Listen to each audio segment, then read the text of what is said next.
atuais, notamos um significativo avanço com respeito aos direitos da mulher.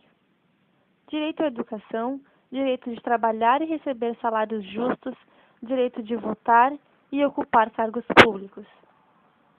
Mesmo que de forma tardia, os debates em torno desses direitos básicos, que há poucas décadas eram vistos como incabíveis, foram se desenvolvendo e ainda avançam rumo à total igualdade e liberdade de pensamento para mulheres. Dentre tantos temas fundamentais a serem discutidos, há aqueles que ainda são evitados pela sociedade. O tema aborto ainda é um grande tabu no Brasil e no mundo. A falta de debate sobre o assunto faz com que a desinformação predomine, ocultando com descaso a realidade de milhares de mulheres brasileiras. Por este ser um assunto tão incômodo e complexo, nós, cidadãos, preferimos desviar os olhos do que nos causa estranheza, prorrogando assim problemas sociais que exigem soluções urgentes. Para superar estes tabus dentro deste universo de negligências, é necessário despir-se de verdades absolutas e analisar as situações reais da nossa sociedade. O que é o aborto? Quem aborta? Quantas abortam? Por que somos uma maioria contra? Quem é a favor? E por que é tão importante repensar sobre o assunto? Essas e outras questões vão ser desvendadas nesse pequeno documentário de forma simples e esclarecedora, mas sem deixar de intrigar o espectador, porque, como Einstein já dizia, o importante é não parar de questionar. Meu nome é Jaqueline Kraus Monteiro, eu tenho 37 anos, sou pastora da Igreja Evangélica Quadrangular, e sou mais dona de casa mesmo. Você é contra ou a favor do aborto? Sou contra. E quais são os motivos para você posicionar? Olha, a gente vai muito pela palavra, pela palavra de Deus, que a palavra de Deus fala que os nossos filhos são a herança do Senhor. E quando a gente pratica isso, aborto é um assassinato, está matando uma vida que Deus está te dando. Então, muitas vezes, meninas hoje em dia não estão prestando atenção no que elas estão fazendo. Estão virando assassinos. Meu nome é Alexandre Larger, tenho 37 anos, sou vendedor. Se eu sou contra ou a favor do aborto? Bom, particularmente eu sou contra o aborto, mas eu sou a favor da descriminalização do aborto. Olha, existem duas correntes teóricas geralmente quando se trata desse tema, desse tabu, que é o aborto, que é um tema muito delicado no Brasil, que são os pró-vida, né? São os defensores os defensores da vida, como eles se auto-intitulam, né? Principalmente religiosos, que condenam o aborto, né? E o pró-escolha. O pró-escolha é um movimento que defende, principalmente feministas, né? Que defende que as mulheres também têm esse poder de escolha. Entre essas duas correntes, a gente fica refletindo sempre sobre o que seria menos danoso para a vida humana, né? Porque a gente sabe que no Brasil o aborto acontece normalmente e geralmente quem se prejudica mais são as classes mais baixas, né? As mulheres de pouco poder aquisitivo ou de nenhum poder aquisitivo. Então, se eu puder salvar uma vida, que se descriminalize, né? E se apoie as mulheres que têm essa escolha e tenham toda a infraestrutura necessária para, enfim, né, que seja feito. Em seu site, o Dr. Drauzio Varela apontou as principais linhas de pensamento a respeito do aborto. Dentre essas, a mais comum é a em oposição à interrupção da gravidez em qualquer fase. Para os que pensam assim, a alma se instala no momento em que o espermatozoide penetra no óvulo, e a mulher grávida é responsável pelo estado em que se encontra, devendo arcar com as consequências de trazer o filho ao mundo, não importa em que circunstância. A polêmica discussão sobre a descriminalização do aborto envolve uma série de questões sobre a saúde, os direitos reprodutivos da mulher, além de concepções científicas e religiosas sobre a vida. A cientista política Katia Nishimura do Centro de Estudos de Opinião Pública, pesquisou as opiniões de grupos religiosos sobre a questão do aborto. A opinião de que ele deve ser permitido apenas em situações específicas é compartilhada pela maioria dos entrevistados. 50% dos católicos, 47% de evangélicos pentecostais e 66% de religiões afro-brasileiras. Já para os mormons, os adventistas e testemunhas de Jeová, o aborto deve ser proibido em qualquer circunstância.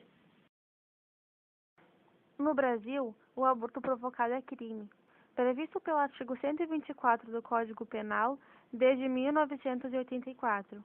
É uma lei, ela foi criada obviamente para flexibilizar, né? Porque a gente sabe que na história isso era proibido, então se cria essa lei para flexibilizar, né? Para se tentar humanizar um pouco. Então a sociedade vem evoluindo, né? Acredito que daqui a alguns anos esse tema deixa de ser tabu. É uma lei, enfim, que protege algumas mulheres, mas que não protege todas, né? Então, se ela existe, bom, se ela existe, mas vou sempre ser favorável à escolha. Acho que tem que se discutir isso em sociedade, tem que se debater, tem que se tirar esse peso das costas das mulheres, né? Principalmente porque não basta nascer mulher no Brasil é muito complicado.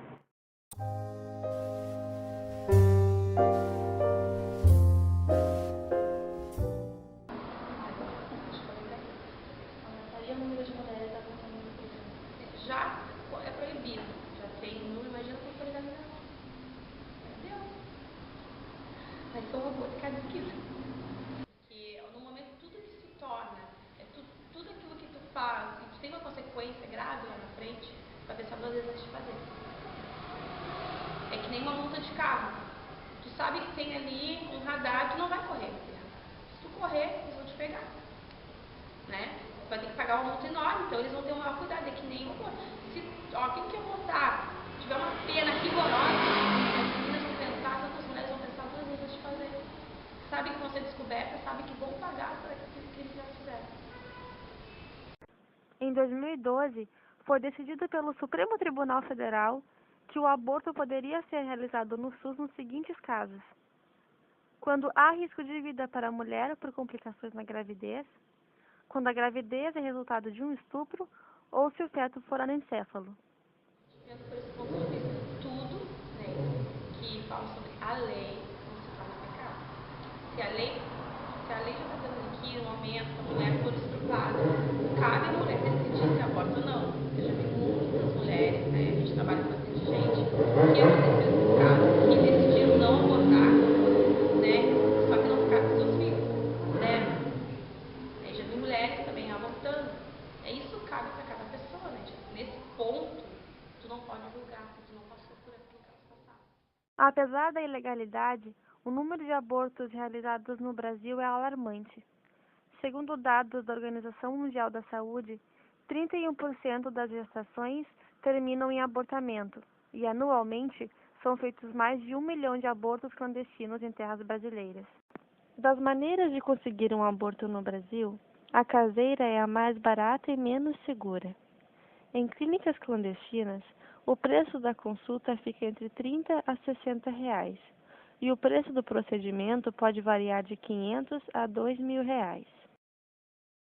Uma pesquisa da Universidade de Brasília aponta que entre mulheres com até o 4º ano do ensino fundamental, cerca de 30% já abortaram, mas com o ensino médio completo, a taxa é de 10%. Também indicou que a gravidez na adolescência é muito mais comum nas camadas de baixa renda. Considerando o alto custo de um aborto clínico, presumimos que essas mulheres de classes sociais baixas vão recorrer aos métodos de interrupção da gravidez mais inseguros, estando dessa maneira mais expostas ao risco de óbito. Portanto, as mulheres pobres, e particularmente aquelas que são negras, estão entre as principais prejudicadas pela ilegalidade do aborto no país. E por esse motivo, a questão torna-se também um problema de justiça social. Em 2007, um documentário intitulado Clandestinas apontou que a estimativa é de que 250 mil mulheres são internadas por complicações causadas por abortos e denunciou que 1 a cada 300 mulheres morre vítima dessas complicações. Baseando-se nesses números, podemos notar que a lei de penalização não ampara a vida dessas gestantes, desencadeando dessa maneira um grave problema de saúde pública.